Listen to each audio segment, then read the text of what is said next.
Lux presents Hollywood. The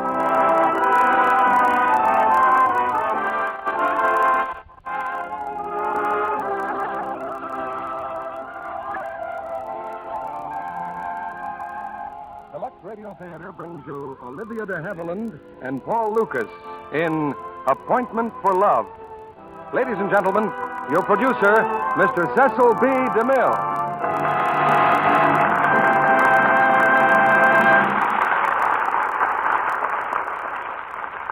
Greetings from Hollywood, ladies and gentlemen. In motion pictures, a straight line is not always the shortest distance between 2 points. Take the case of Paul Lucas. After making 10 or 12 pictures for 10 or 12 years here in Hollywood, he was suddenly discovered all over again on Broadway. Watch on the Rhine was the play that turned the trick. When Mr. Lucas played that same part on the screen for Warner Brothers, the result was the Academy Award. Tonight he's here in the Lux Radio Theater to co-star with the talented Olivia de Havilland, who finished high school and began starring in pictures in almost the same breath. She's been making the screen look lovelier ever since. And just recently has added a brighter note to the scenery in the Aleutian Islands, of which more later. Tonight we've cast these stars in Universal's gay romance, Appointment for Love. The appointment in this instance is between a famous playwright and a woman doctor whose career puts a few rocks in the road to romance. In these days, the audience for one of our plays just about covers the globe. And many of the men in khaki and blue who used to join us at home now join us overseas. Many of them are also self-appointed ambassadors for such comforts of home as Lux Flakes. A photograph has just come in showing a sergeant in the midst of doing his washing somewhere in Australia. The wash tub is steaming away over a small wood fire, and there are tents in the background under a grove of eucalyptus trees. I've never heard very many soldiers celebrate the joys of washing clothes, but the sergeant in the photograph is grinning broadly. Perhaps the reason is right there beside the wash tub. A familiar-looking box of Lux Flakes. And now, the familiar moment of curtain going up, and the first act of Appointment for Love, starring Olivia de Havilland as Jane and Paul Lucas as Andre.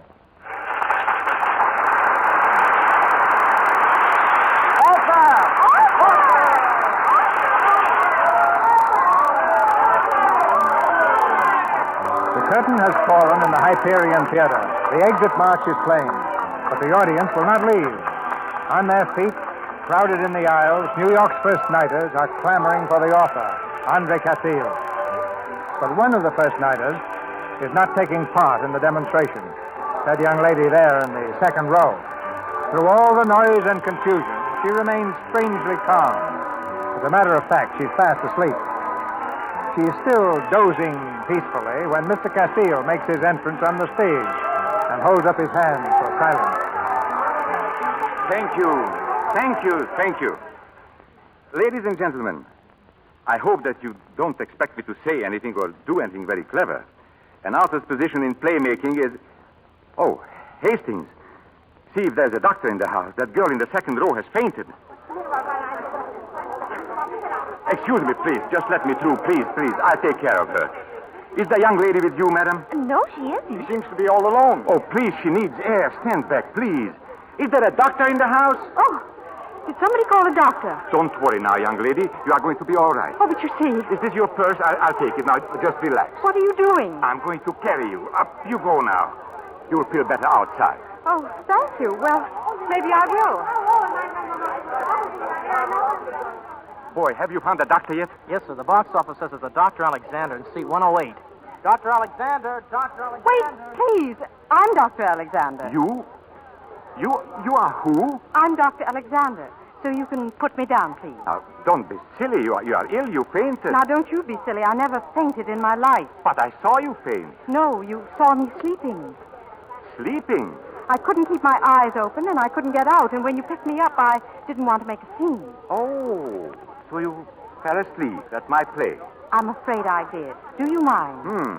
My play is no good, Terrible. Now, will you put me down? Gladly, and good night. Good night. Ladies and gentlemen, I want to thank you for liking my play so much. But I must confess that the young lady who fainted did not faint. She was asleep.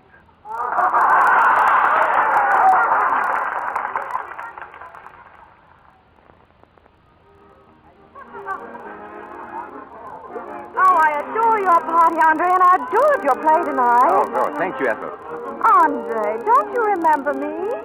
My name is Edith. Oh, well, thank you, Edith, then. Mr. Cecile, you're wanted on the phone, sir. Miss Benson calling from Chicago. Oh, Nancy? Let me have it. Hello, Nancy.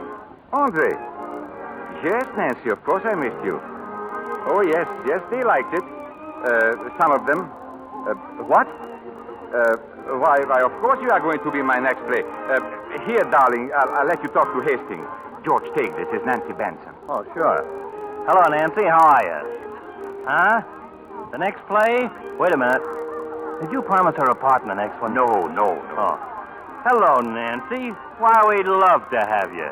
Andre's tried to sell me the idea of you doing the part a dozen times. Yeah, we'll talk about it. Goodbye, love. You still stuck on that girl dreamboat? No more.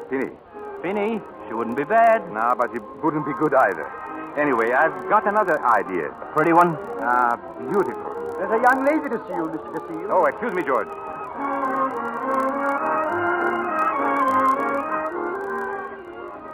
Good evening. Hello. Hello. I'm sorry. I didn't mean to interrupt your party, but you picked up my purse and my keys were in it. Hello, Cecile. Beautiful play. Beautiful. What a wonderful review. Great praise. I hate to disagree with such a fine critic, but you've been taken in again, old man. The best play you've ever written, Andre. Perhaps, but it's still not very good. Now, poke your fingers into any of my characters, and what would you find, Doctor? Well, I'm sure I don't know. I will tell you. Sawdust. Just sawdust. I'm afraid that's true. Now, my keys. Now, you also agree that my situations are phony and unbelievable, huh? I agree, absolutely. Now, you are not just agreeing to be polite. No, I'm not. I'm agreeing because I agree completely. The people in your play were unreasonable, illogical. Oh, they were in love. And love is an unreasonable and illogical emotion. I'm sorry, but love is very logical. So logical you can prove it in a laboratory. It's a chemical attraction based on a law governing affinity. Put two objects with affinity in a test tube, and they merge through attraction. It's the simplest of all formulae. That's very scientific, I'm sure, but... All you do is just add a little rose-colored romance and cloud up what's really happening. Now, if you don't mind, I'll take my keys and go home. Oh, no. I want to talk to you. You are the only person who knows the truth about my plays, except myself, of course. Oh, Mr. Cecile, you're the worst kind of a faker. You like your plays. You think they're wonderful. My purse, please. Good night. Hey, Dreamboat, wasn't that the babe who fainted in the theater? She's no babe. She's a doctor. And you know what the doctor thinks, Georgie? She thinks that love is something you make in a test tube.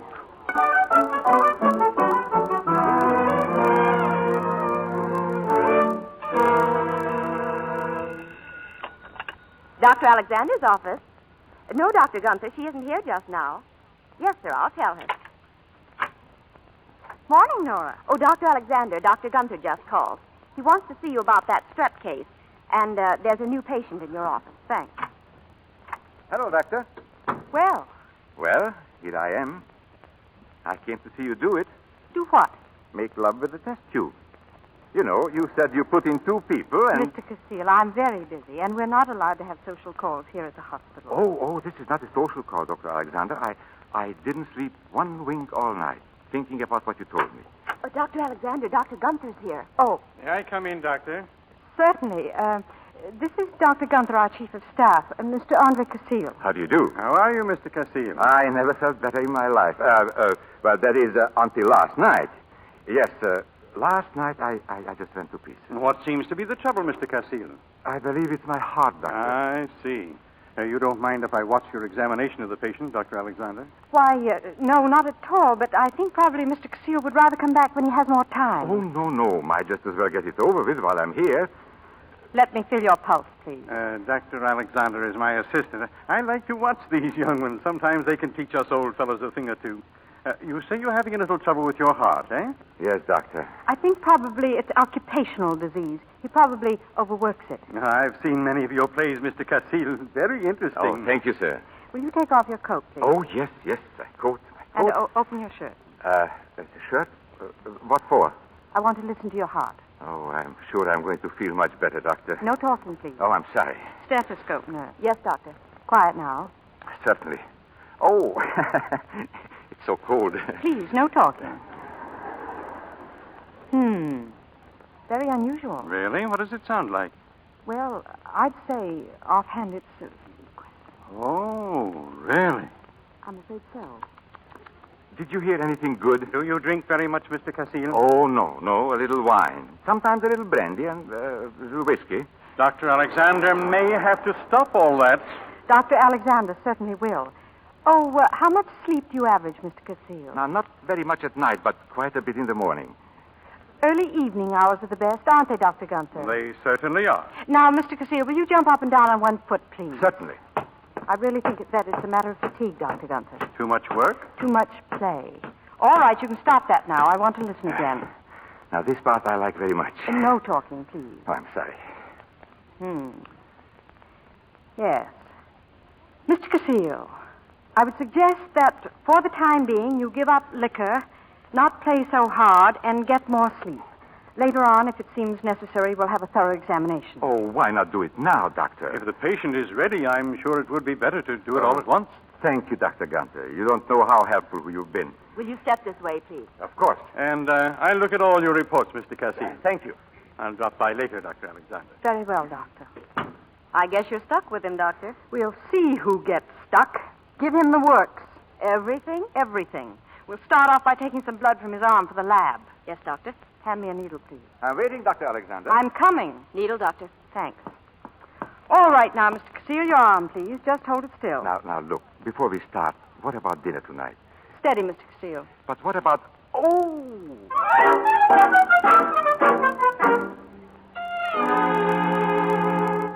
Hello? Office? This is Dr. Alexander calling. I have a patient who's been coming to my office every day for 2 weeks. His name is Casil. Well, he's not to be allowed to come to my office again. He's cured. Yes. And if he insists, will you please have him shown to psychiatry? Thank you.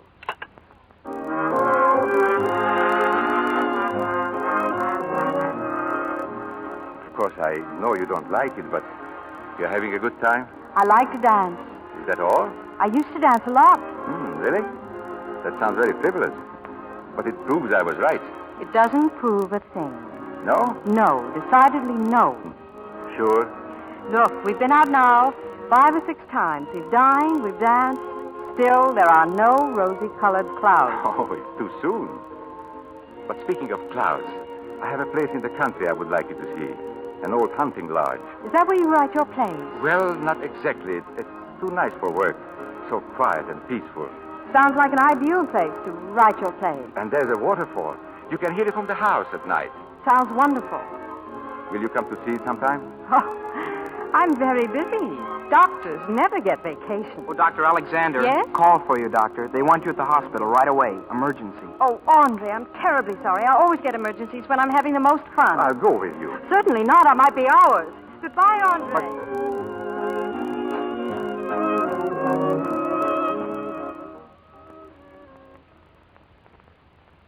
All right now, Nora. If you want me again tonight... Don't worry, we won't.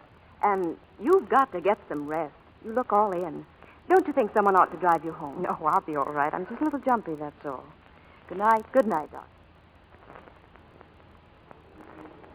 Jane? Andre, Hello. how did you know I wanted to see you waiting out here? You said you would work very late. And I was afraid you'd be tired. Oh, I am tired, but I never felt so wonderful in my whole life. They said she couldn't live, but she did. They both lived. I never saw you look this way before. I never felt like this before. I was going to call you, and you were waiting right here. I will always be waiting. Always. Oh, Andre.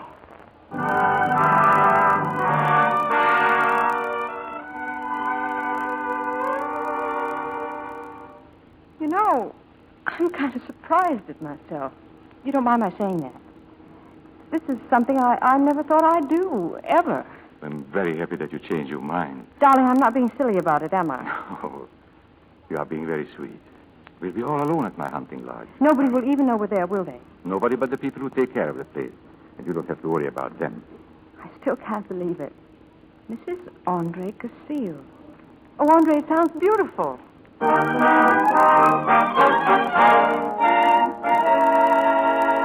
There's the wire, Martha. Arriving tonight, see? You think I'd better make up 2 rooms? No, Martha. He says he's bringing his bride up here. Well, it's about time Mr. Castile settled down. Well, I don't know. We had a lot of fun. Remember the time 3 girls showed up at once? We certainly played hide and seek that weekend.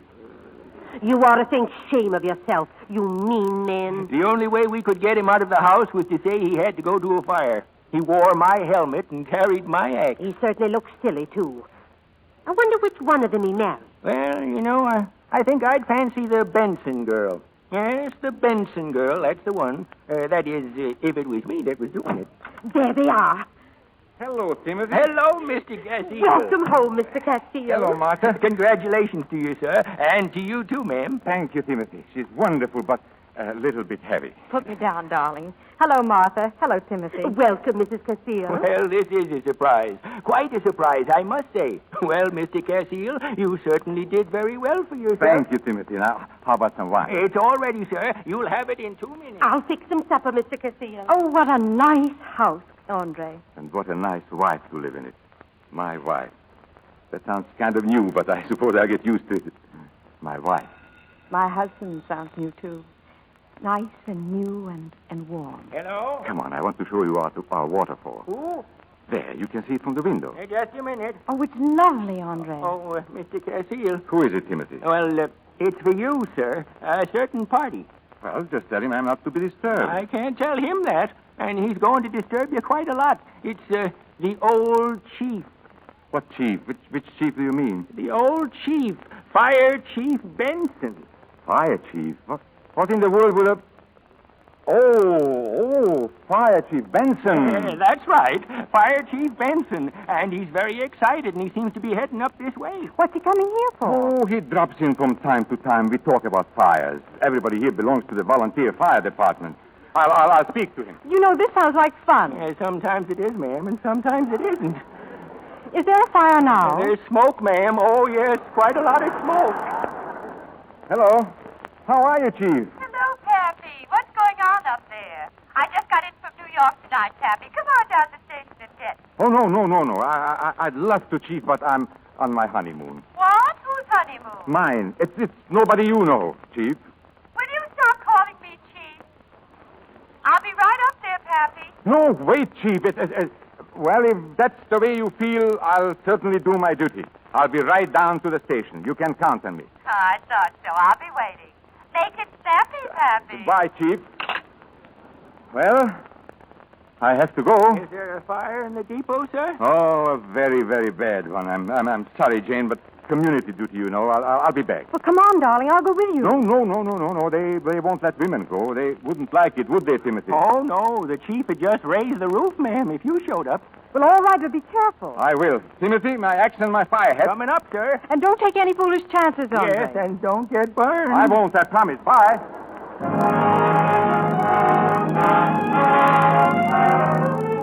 Hello? Hello, operator. Will you get me the depot, please? Thank you. Hello, depot? How's the fire going? The fire? Why, of course there's a fire. Oh, there isn't?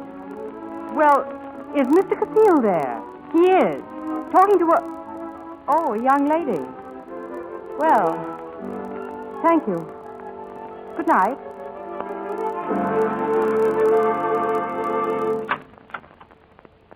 Jane?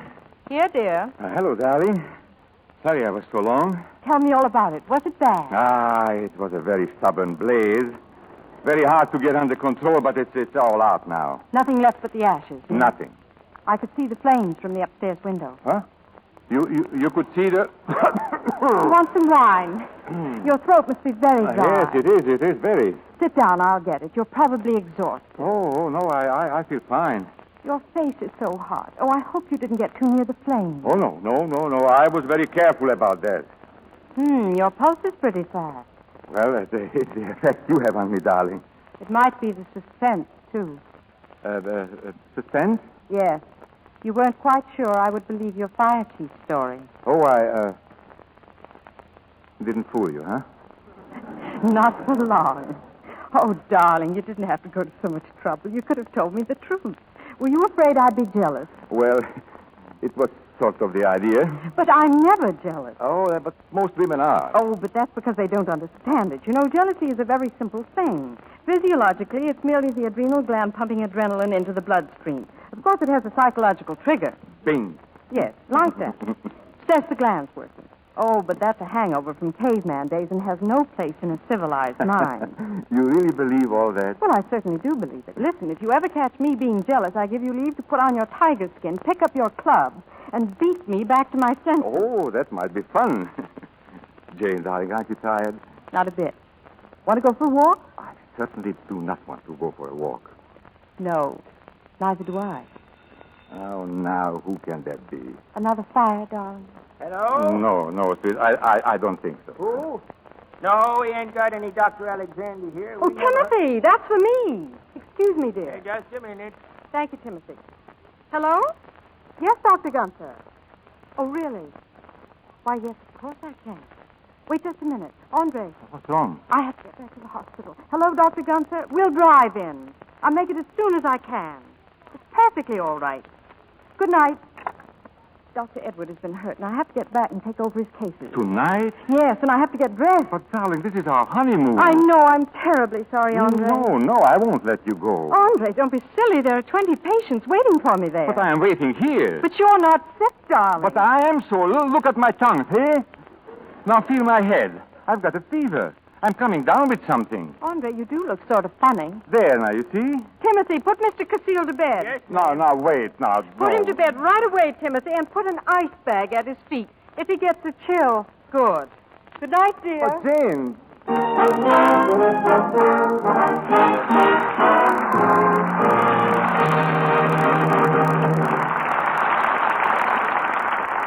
In a moment, Mr. DeMille presents Paul Lucas and Olivia de Havilland in Act Two of Appointment for Love. But now, here's a musical fairy tale. The scene is the bedroom of Susie the Spendthrift, getting ready for a very special date. She's looking through her clothes closet and... Maybe my blue one. Dick likes blue. Oh, dear, it looks awful. How about the green? Gosh, it's all tired out. Maybe the red. No, maybe the gold. Goodness, no. And then... the dresses stepped right out of the closet, and one of them said... Susie, don't you know how to keep dresses looking like new? Listen while we tell you the secret. Hear those bubbles? Gentle Lux bubbles. Just a dip. Never a touch of strong soap. Never any rubbing with cake soap. Just a dip in Lux, and dresses come out lovely, looking like new. Susie, don't you know people stop? Look at girls whose dresses have that Lux look. Anything safe in water is safe in Lux. And how much you save. Because clothes lead a long life when they lead a Lux life. We pause now for station identification. This is CBS, the Columbia Broadcasting System.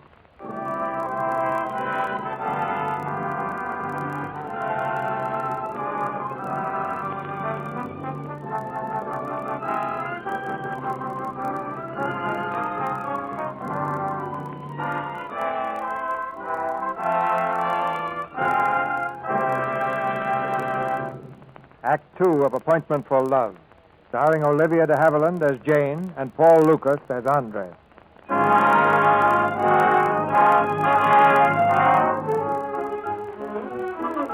So far, the marriage of the successful playwright and the successful woman doctor has been a dismal failure. The first 2 days of Jane's honeymoon have been spent at the hospital, working day and night. Now Andre has returned to his apartment in New York, only to find that his bride has taken a separate apartment in the same building. This is ridiculous. What's wrong with this place? Nothing. It's large. I like it. It's where I live. If you don't like it, I'll get another one. But, darling, that's not the idea. You've got to be reasonable. I want to be reasonable, but there is no reason in the world for me to live on the 17th floor and my wife to live on the 22nd. There are many reasons. I don't want to hear any of them. All right, if you don't want to listen to me, I'll just go upstairs. But who ever heard of a bird building two nests?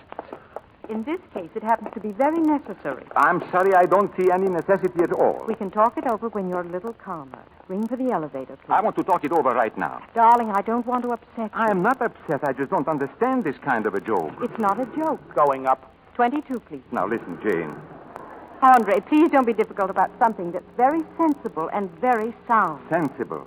When we were married, you knew that I was a doctor and that I was going on with my work. Yes, but I didn't know that I would have to make an appointment every time I wanted to see you. Please let me finish. All right, go ahead. Now, I have to be at the hospital at all hours. Sometimes I come in so tired I don't want to see anybody. Sometimes I get called at 4 o'clock in the morning.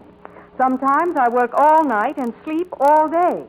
Now, really, you couldn't possibly fit your life into that crazy kind of routine. I only know one thing. 22, madam. Thank you. I only know that when a man marries a woman, it's because he wants to be married to her. But you will be married to me, and I'll be married to you.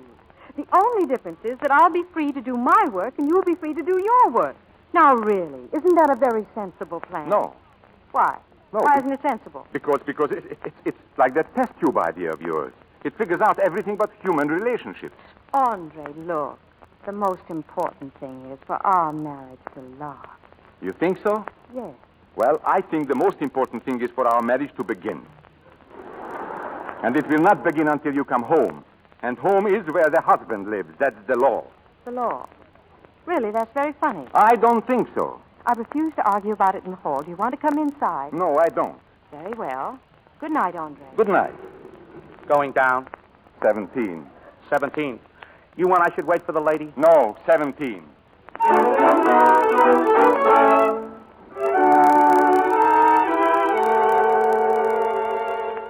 Mr. Castile?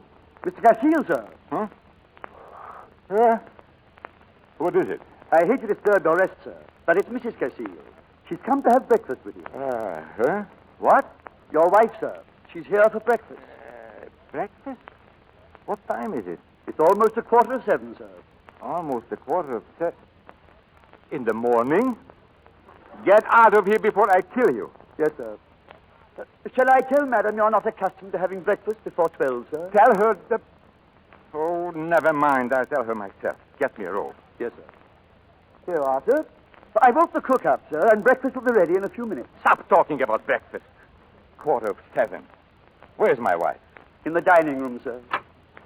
7:15. I'd never heard of such a... Good morning. Good morning. Sit down, dear. I hope I'm not too early. No. I always get up in the middle of the night to have breakfast. Oh, it's going to be fun. We can have breakfast together every morning. Every morning? I promise. The same time? Yes. You see, this gives me plenty of time to get down to the hospital at 7:30. Mornings, you're dressed. You can walk down with me. Oh, it isn't far, only a mile. Oh, that would be interesting, too. We could walk around all by ourselves at 7:30 in the morning. I certainly shall look forward to that. Andre, have you thought about last night? A little. I'm sorry we quarreled. So am I. Oh, here's the key to my apartment. I already have the one to yours. That's marvelous. You have everything figured out. I'll tell you all about it at dinner tonight. Dinner? But dinner seems so far away. Will Madam have oatmeal? Yes, lots of cream. Will you have oatmeal, sir? What? No, I thought not, sir. Now, what are your plans for the day? The day? Oh, you mean today, now. Sausage and egg, sir. Coffee, strong coffee. Yes, sir. I thought maybe if I could get time off for lunch, I could meet you at the little restaurant where we had our first date. Ah, that's a very romantic idea. I feel romantic today. This is our first breakfast together. All right, then. I'll pick you up at the theater, and we'll have lunch. After that, I have an ulcer operation at 3.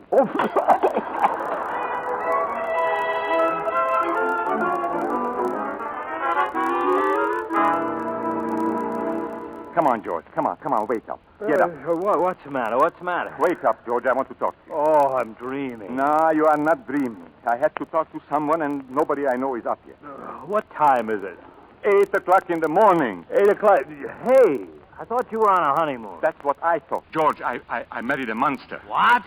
I married a monster. This had better be good. It's very bad. My wife eats breakfast at 7 in the morning, then walks to work, 1 mile. If I am dressed, she's going to let me walk with her. Now, what can I do? Shoot her. Oh, but I love her. Then shoot yourself. Now, George, please be serious. At 8 o'clock in the morning? And not only that, she has her own apartment 5 floors up. Say that again, slowly. She lives on the 22nd floor, and I live on the 17th floor. And she won't come down. She won't? No, and I won't go up. What do you want me to do? You don't need a producer. You need a lawyer. No. It's just some silly idea that she has about marriage. 2 people have to be 2 people. She has her work. Can't she work and be married, too? Yes, but she wants her own apartment. Oh, I get it. You live your life, and I live mine. Well, go ahead and live your life. She'll get so jealous she'll turn into a human fly and crawl down the outside of the building. No, she doesn't believe in jealousy. You've got to believe in something. Look here. Act 1, wife won't play house. Act 2, husband makes wife jealous. Act 3, they wind up in each other's arms, curtain falls. Dreamboat, it's a cinch, it's sure fire. Now, just go back to sleep, George. Thank you.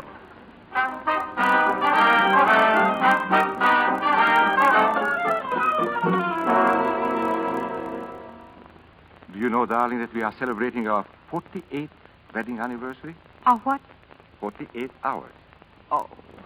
And we've done nothing but quarrel. Nothing? Coffee, sir? Yes, please. Jane, I've been thinking a lot about it since breakfast. So have I. Tonight we'll have dinner together in my apartment. We'll have dinner there every night. That was part of the plan. And we'll have breakfast there, too. Of course we will. I want to be with you as much as I possibly can. Alex, is it really you? Why, Michael Daly. Oh, how nice. Well, this is a rare piece of good fortune. I don't believe it. Just off the plane about half an hour ago. No. Called the hospital 3 times, wandered in here to try and drown my despair, and here you are at my very feet. Really, Michael? I was going to write you 1,000,000 times, but I never write letters. And anyway, you never answer them. No. Jane... pardon me, old fellow. You don't mind if I sit down? Oh, no. No, thanks. Alex, I thought of a dozen ways to lure you to Brazil, but I knew you wouldn't come. Michael, listen. What have you been doing? You look peaked. Mike, will you please stop? I'm trying to introduce Mr. Casile. How do you do? Now, you mustn't be busy tonight, Alex. You have to run me all over New York. Michael. I want to do all the old places we used to. Michael, Mr. Casile is my husband. Oh, that's very nice, yes. And, what? Did you say husband? Yes, she did say her husband. Yes, Michael, we're married. Oh, well, I don't like that at all. I walk around the corner, go to Brazil, and the moment my back's turned, you marry the first beggar who comes along. Pardon me, old fellow. Surely, I know what you mean. Michael, Mr. Casile is the Mr. Casile, the very famous one who writes the plays. Well, don't tell me you married him for that reason. I'm famous, too. She never married me. Said she never was going to get married, but I was gentleman enough to believe her. But if she was going to get married, I certainly think she should have married me. I saw you first, you know. You don't mind, old fellow? No, certainly not.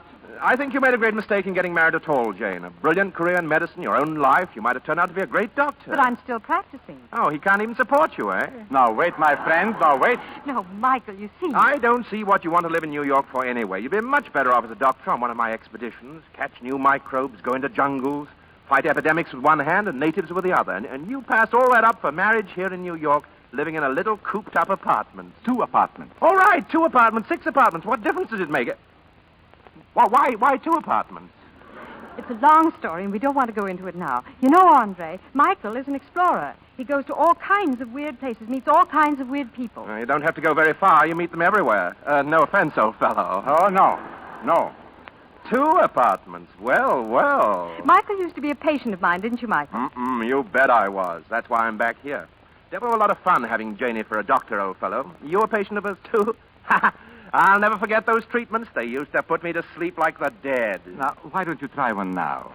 Michael, it's been lovely seeing you, and we must get together if you're going to be in town for long. But in the meantime, I really have to run. I have to get to the hospital. Oh, what's running off to the hospital? You ought to break her of that habit, Mr. Casile. Why don't you take her out of the hospital? Now, look. Because I don't want to be taken out of the hospital. Oh, all right. I'll drive you over there. I want to talk to you about doing a broadcast, scientific. You don't mind, old fellow? Do you really want to know what I think? Look, Michael, I'll talk to you about it later. Goodbye for now. Righto. Oh, by the way, while I'm still in the States, I'm going to call you every day. I'm going to be an absolute pest. You're making a very good start. Oh, I'll do much better than this. Goodbye. Goodbye. If he had said old fellow one more time, I think I would have killed him with my bare hands. Well, it's a good thing you didn't try it. He has muscles like an ox. Oh. He has muscles like an ox. He's really very nice, Andre. Well, it's a matter of whether or not you like oxes. Oxen. Oxen. All right. Terrible word, anyway. Seems to do very well here. He's quite fascinating. You know, he's been all over. Why doesn't he go back all over? Oh, you'll change your mind when you get to know him better. I don't want to know him any better. Andre, don't shout. He's just a patient of mine with a very interesting fever. Waiter, check, please. Yes, sir. After all, it's just the same thing as you going off to meet that Benson girl. That didn't mean a thing to you, did it? Well, of course not. So you see, this doesn't mean much either. Goodbye, darling.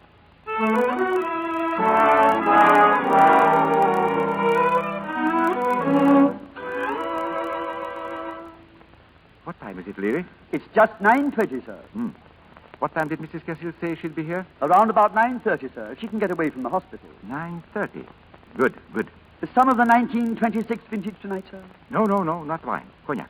Yes, sir. You'll pardon my noticing, sir. But don't you think wine would be safer in case Madam hasn't dined tonight? Yes, possibly, but this is not for Mrs. Cassil. Are you expecting someone else, sir? Yes, a Miss Meredith. Tonight, sir? In a few minutes. But aren't there possibilities of complications, sir? Do you think so? Well, it's very likely, sir. Do you suppose Mrs. Cassil might be jealous, Leary? I don't know, sir. Well, we can try, huh? I'll answer that. You go and get the cognac. Yes, sir. Hello, Edith. Hello. I hope I'm not late. I had such an awful time getting away. I'm so glad to see you again. Oh, I couldn't believe my ears when you telephoned. Now, let me take your wrap. I'd given you up for lost when I heard you got married. Sit down, Edith. Nice. Nice and cozy. I wanted to see you again because I felt I hadn't been very nice the last time you were here. Oh? Oh, the night the play opened. Mm-hmm. Oh, yes. You know, Andre, you certainly must have had an awful lot of experience to write a play like that. Sit down, Andre. Over here. The cognac, sir? Just leave it, please. Yes, sir. Oh, nice. Would you like to hear some music? Oh, sure. Put it on. I'll turn out the light. Huh? There. I can hear better in the dark. Oh. Oh, you have a wonderful view from here. I have a wonderful view from my place, too. It's on 66th Street. Yes? Uh-huh. You can see the Hudson River. If you ever get tired of looking at the East River, you can come over to my place and look out my window and see the Hudson River. That might be a very nice change, yes. It would be. Say, you're not expecting anybody, are you? No, why? Well, you keep looking at the door as if you're afraid somebody might come in. Oh, am I? Oh, I'm so sorry. You know, when I look at a fire, it just makes me feel nice and drowsy. Oh, I just love to cuddle up. Would you like a cigarette? A cigarette? Oh, no, I don't smoke much. I don't drink much either, just once in a while. With someone I like very, very much. And then, of course, I only take one. Oh, what was that? Oh, nothing. It sounded like the door. No. Here, sit close to me. You know, darling, it's very sweet of you to come here, and you know you shouldn't. Well, why not? You said you wanted me to come over. So I said to myself, well, I'll come over. Hello. Oh, I'm so sorry. I didn't mean to frighten you. Oh, this fire looks cozy. It's cold outside. Edith, this is my wife. How do you do? And, darling, this is Miss Meredith, an old friend of mine. Yes? I thought you were going to be at the hospital tonight. Oh, no, I just had to give Michael a few shots, watch the progress of the fever. Well, I guess I'd better be going. I really have to be going. You see, I'm late for an appointment. Oh, no, please don't go. I just dropped in to say hello. I'm going on up to change now. Wish I could stay, but you know how it is. Good night, Miss Meredith. Listen, I want to get out of here. Oh, I'm sorry. I thought I'd been around, but this beats me. You didn't marry her on a bet or anything, did you? Leary, get Miss Meredith's wrap, please. I'm sorry. I'll have to go up and explain. Go up? Where? Just up. Goodbye. Well, while you're thinking up an explanation for her, will you think of one for me, too?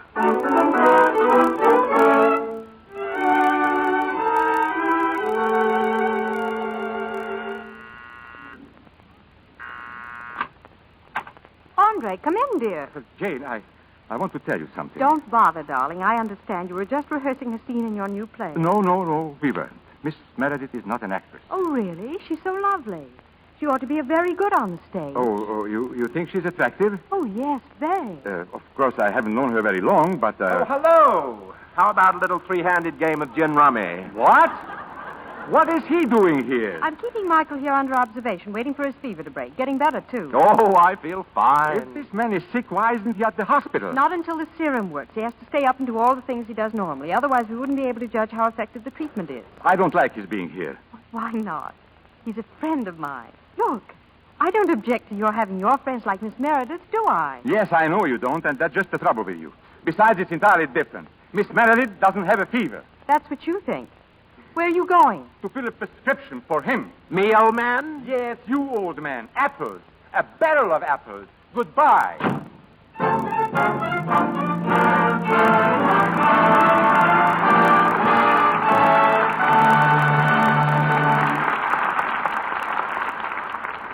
After a brief intermission, Mr. DeMille returns with Paul Lucas and Olivia de Havilland for the third act of Appointment for Love. You know, Mr. Kennedy, this week I found out for sure that spring is really here. I hope you're right, Sally. But what's your proof? Did you see a robin? No robins. But I wrote a poem, and that's a positive sign that it must be spring. Let's hear it. The sun is bright, the birds are here. My heart is light and full of cheer. But not because of spring alone has life assumed this happy tone. There really is another thing which makes me just as glad as spring. That is to know there is a way to help my rayon stocking stay as good as new for twice as long. It's news that fills me full of song. And I can tell you what it takes. The secret is to use Lux Flakes. Just try and see if I'm not right. Your stockings last, the world is bright. Did you like it? Very nice, Sally. And making stockings last twice as long is something for you women to be pretty happy about, isn't it? Happy? Why, it's something to write poetry about all year round. And Lux certainly helps. Tests proved that silks, nylons, and rayons stand twice as much strain if they're washed in gentle Lux Flakes as they do if they're rubbed with cake soap or washed with a strong soap. There are just two simple things to remember. Lux stockings after each wearing, and dry rayons from 24 to 48 hours. Now, our producer, Mr. DeMille. Paul Lucas and I will get the details on Olivia's Aleutian journey after the play. But now the curtain rises on the third act of Appointment for Love, starring Paul Lucas and Olivia de Havilland.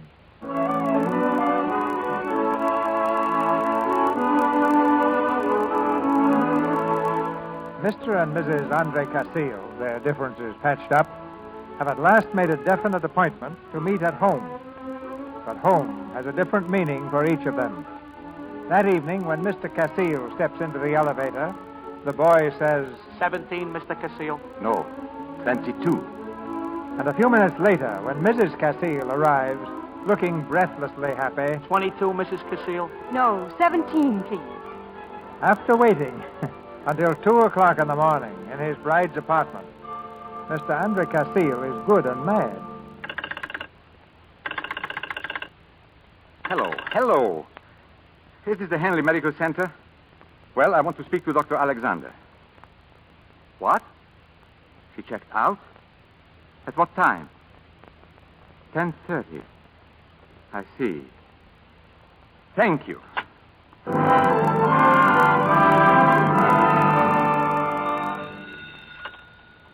Hello? Yes, this is Mr. Casil's apartment. Oh, don't hang up, Miss Meredith. Tell me, were you expecting a call from Mr. Casil? Oh, you didn't know, but you hoped. Is that it? Well, don't worry, Miss Meredith. It happens to the best of us. You see, I've been stood up, too. Good night.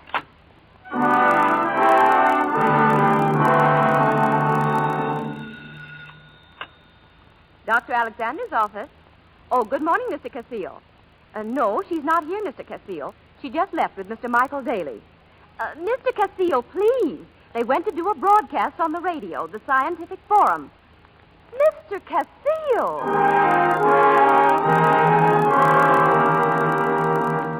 I'm sorry, sir, but Studio B is on the air. You can't go in now, sir. Listen, is there the Scientific Forum in there? Yes, sir, but you... Then get out of my way.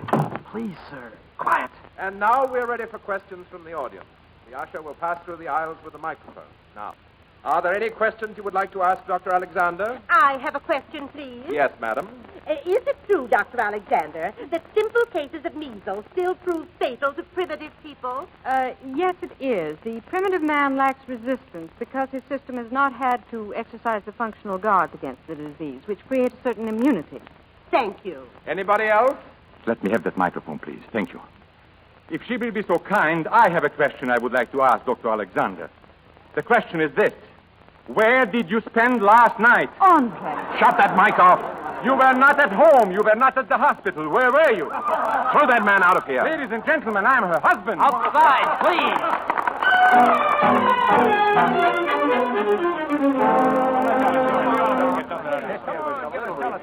What do you say, Dr. Alexander? Can you give us a statement? Sit down, boys. Hello, Pete. I haven't seen you since I was at Bellevue. That's right, Doc. You've sure been getting famous since then. Mind if we get a few pictures? No, not at all. Help yourselves. Suppose you know why we're here, Doc. I can't imagine. Like the rest of the nation, we want to know the answer to that burning question.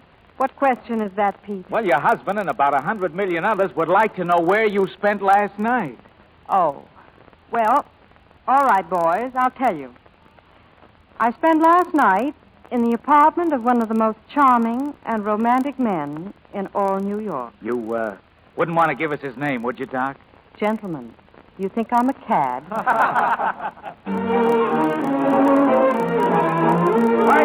Piper, pretty doctor, tell us all. Hey, Runner, domestic fight on radio. Where were you last night? Where were you last night? Where were you last night? Mr. Casille? Yes. What is it? Miss Benson to see you, sir. Miss Nancy Benson. Nancy? Don't get up, Pappy. Just the old fire chief calling. Hello, Nancy. Hiya. What's the matter? You look awful. Got a cold? Yes, I have a cold. It's in your feet. Come on, Pappy. Where's your sense of humor? This isn't serious. It's funny. Why be worried about publicity? I wish that were my face all over the front pages. I'm not worried about publicity. Now, don't tell me you're worried about her. She's the kind that tells her husband about the other man. And I thought doctors were supposed to be ethical. Oh, if I hadn't started it with that radio business. Well, I'll admit that wasn't very smart. But you can't sit around here moping about it the rest of your life. Leary, get Mr. Casille's hat. No, Nancy, Now, look.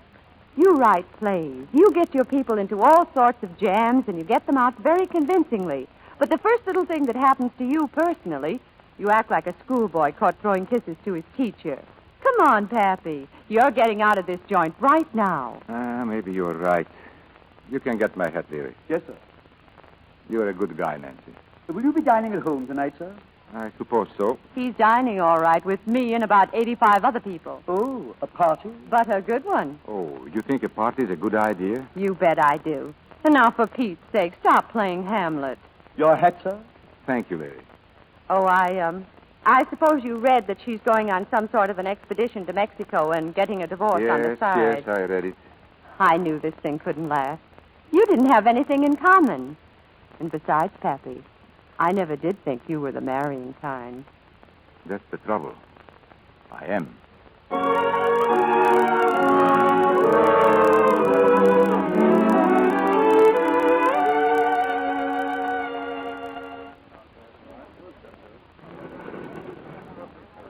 Going up? Oh, good evening, Doctor. Hello, Gus. Nice night. Is it? Yeah, 17, Doctor? No, 22. Oh, I'm sorry. I thought you swapped apartments with Mr. Casille. Because of on account of the night when you stayed in 17A all night. You haven't told that to anyone else, I hope. Oh, no, ma'am. I never interfere in the private affairs of the tenants. That's a rule. Well, that's a good rule to keep. Yes, ma'am. But you see, you stayed down there all night, and he stayed up here. Who stayed up here? Mr. Casille. He came in with a big box of flowers. So I said 17, and he said, no, 22. You know, the next day, the janitor told me he found all those flowers out on the sidewalk. Are you sure of what you're saying? Oh, yes, ma'am. But I better shut up before I interfere in the private affairs of the tenants. Gus, let me off at 17.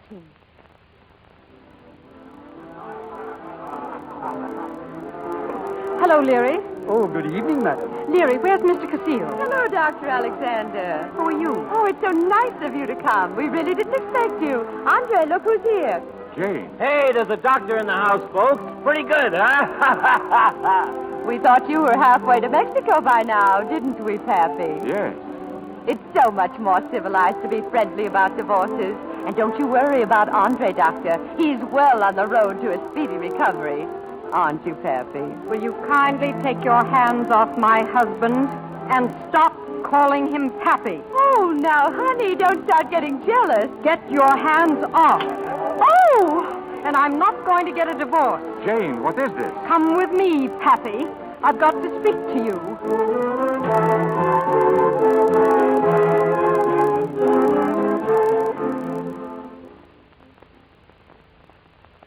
Well, what is it all about? Just ring for the elevator, please. I did. Now, what is all this nonsense? Oh, hello, folks. Going up? Hello, Gus. 22, please. Get in, Andre. Where are we going? Shh, please, Andre. I will not shh. Well, at least don't shout. You come downstairs in front of my friends, and why did you come downstairs? To tell you where I spent that night. I don't care where you spent that night. Oh, don't you? No. You were where you wanted to be, and I was where I wanted to be. 22. Where? Waiting for the only woman I ever loved, or ever will love. The only woman you ever loved. Oh, darling. Why, darling? A tomato like that, and he's asking questions yet. Well, you see, while you were up here in my apartment, I was downstairs in your apartment. Me, I feel like a itty-bitty Cupid. I don't care where you... My apartment? You were in... Jane. All night, darling. But I was right here. I was waiting, and you were... I was waiting, too, for the only man I ever loved, or ever will love. Jane. Excuse me, but if the doctor gets any emergency calls tonight, do you want I should... Gus. We're surprised at you. Forgetting rule number 1. Huh? Never interfere with the private affairs of the tenants. Good night, Gus. Good night. Oh, love. It's sickening.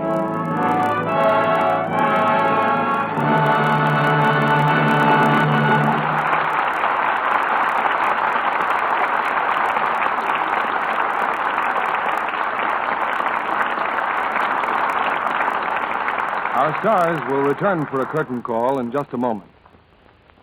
Reports from our far-flung battlefronts are encouraging, but the war is far from over. The toughest part of the job still remains to be done. We still need to produce more and more war material, and need used fats from American kitchens to do it.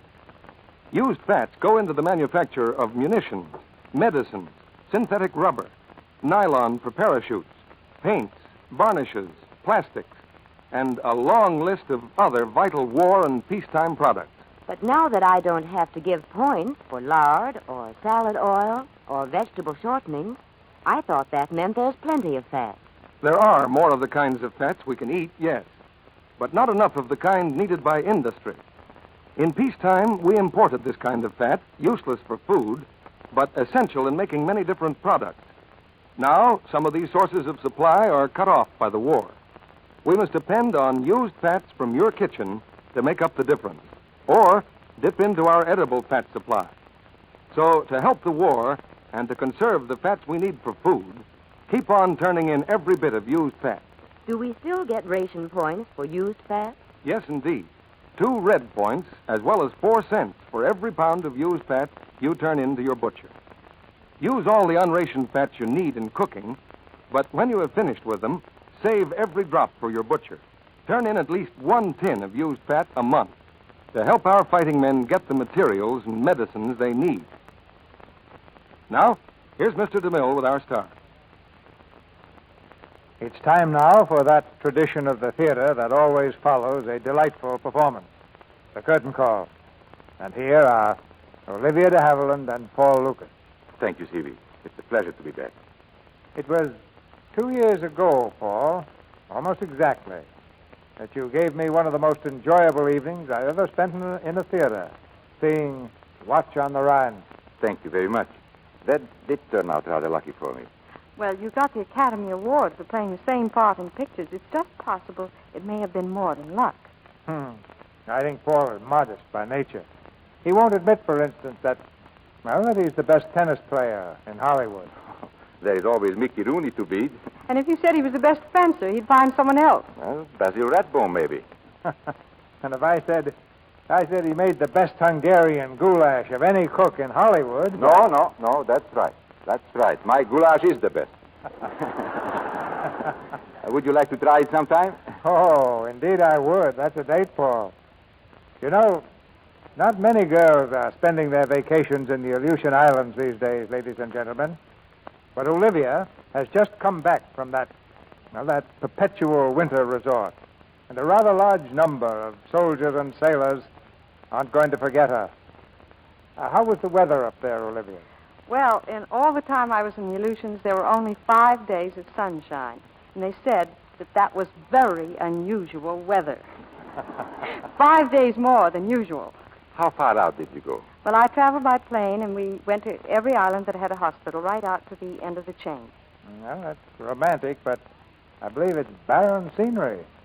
As barren as a tabletop, and there's a great GI joke up there in the Aleutians. The boys say there's a woman behind every tree. Well, I can imagine the welcome you received. Oddly enough, it's the nearest I've been to my birthplace since I left here at the age of 2. But you weren't born in the Aleutians. No, I was born in Tokyo, Japan. Wow. In the not-too-distant future, I hope you may visit American soldiers there. I hope so, too. Now, what have you planned for the Lux Radio Theater next week? It's a very simple and a very moving drama, Olivia. The Columbia picture success, Penny Serenade. And our stars will be Irene Dunn and Joseph Cotton.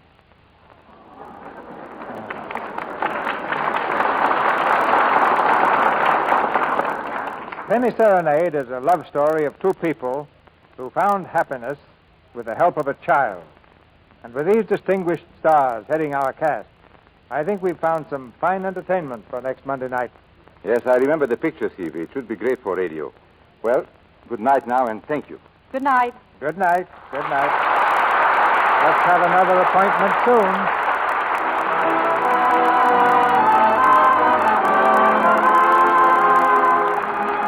Our sponsors, the makers of Lux Flakes, join me in inviting you to be with us again next Monday night when the Lux Radio Theater presents Irene Dunn and Joseph Cotton in Penny Serenade with Edgar Buchanan.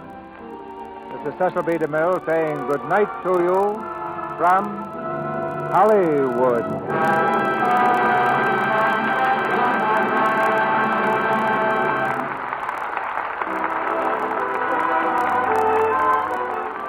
Paul Lucas will soon be seen in the Warner Brothers picture, Uncertain Glory. The motion picture Appointment for Love was produced by Universal Studios, whose current release is the all-star production, Follow the Boys.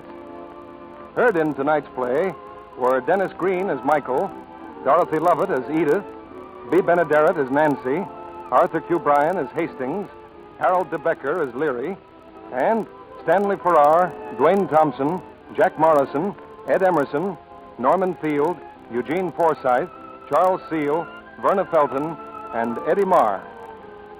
This program is broadcast to our fighting forces overseas through cooperation with the Armed Forces Radio Service. Our music was directed by Louis Silvers. 3 bells for 3 great shows. Same time, same station. Listen tomorrow night at this time for George Burns and Gracie Allen and their guest star, Lana Turner. Listen Wednesday night for Frank Sinatra singing The Music Stops. Joan Leslie will be Frank's guest. This time, Lux Time. Every Monday, Tuesday, and Wednesday for the tops in entertainment. Our Lux Radio Theater production of Appointment for Love has come to you with the good wishes of the makers of Lux Toilet Soap. This is your announcer, John M. Kennedy, reminding you to tune in again next Monday night to hear Irene Dunn and Joseph Cotton in Penny Serenade.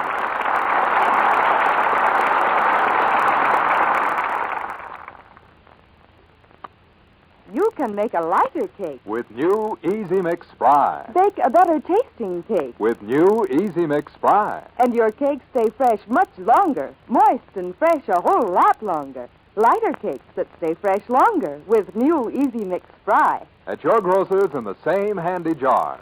New Easy Mix Spry Shortening. Brand for all baking and frying. This is CBS, the Columbia Broadcasting System.